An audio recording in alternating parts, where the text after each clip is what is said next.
Hello guys, another day, another vlog. So for today's video, good morning guys sa tanan.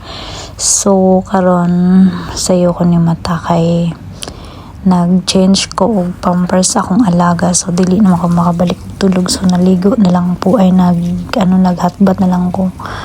So kay man ako naligo gabi so naghatbat lang ko. So mao ni ako ang morning routine. Pag dili ko maligo, mag-half bath lang ko. So, before ko mag-start sa work, muna nagpagwapa pa tayo sa Inday, no? So, before ko mag-start sa work, mag-breakfast sa juday ko daan, bago mo matang tigulang. So, nag-breakfast ko ani. Pag mata na ako, maujuday na ako ang unang trabaho. Magpasigig sugaon niya. Syempre, ang kape. Ang kape, di jud kalimtan kay coffee is life na jud ni. So kung ginainom tayo nga kape is coffee black, kay ngo nila maka-slim daw. So murag feel na ko, itaba manon ko. Murag dugay-dugay na jud ko dili maka-upload permanente sa akong ang mga video ba kay kanang murag na busy.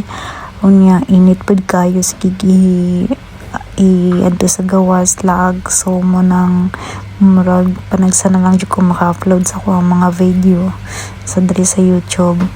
So karon kay murag feel na ko nga murag wa naman jud kay upload, so mo na content na ko diri maghimo ko og vlog na lang diri sa balay kay murag dugay-dugay na mapug wala naka-vlog diri sa balay since na gikan mig Dubai. Pag uli murag kay isa lang ko nakahimo og vlog nga kadtong niadto ko sa gawas with my friends.